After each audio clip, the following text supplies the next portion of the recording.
তো রমজান আসছে, হাতছানিকে ডাকতেছে, কই রমজানের কোন প্রস্তুতি আছে? এই মাসে আল্লাহ রাসূল সবচেয়ে বেশি নফল রোজা রাখতেন। কয়েকজন আছে আমরা দোয়া পড়ি, আল্লাহ রাসূল দোয়া পড়তেন, আল্লাহুম্মা বারিক লানা ফি রজব ওয়া শাবান ওয়া বাল্লিগনা রমাদান। আল্লাহর কাছে কয়েকজন দোয়া করি যে আল্লাহ রজব শাবানের বরকত দাও, রমজান পর্যন্ত হায়াত দাও, পৌঁছায় দাও রমজান পর্যন্ত। কয়েকজন চায়? উল্টো আরো রমজান আসলে খুশি না বেজা? খুশি না বেজা? খুশি কারা? খাঁটি ইমানদার দ্বারা, খাঁটি ইমানদার, খাঁটি খাঁটি। বেজার কারা? রোজা থাকে না যারা, তারা করতে আবার রমজান আগে ওরা খায় ওই যে হোটেলে কালো পর্দা দিয়ে, কথা খায় না?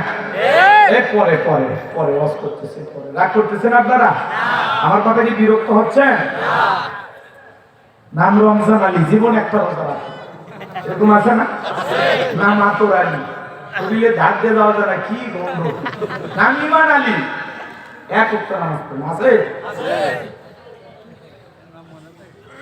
একটু অপেক্ষা করুন, কষ্ট হচ্ছে নাকি? যুবক আর মা বোনদের জন্য একটু আলোচনা হওয়ার দরকার আছে না? এরা খুব অস্থির, পাগলা।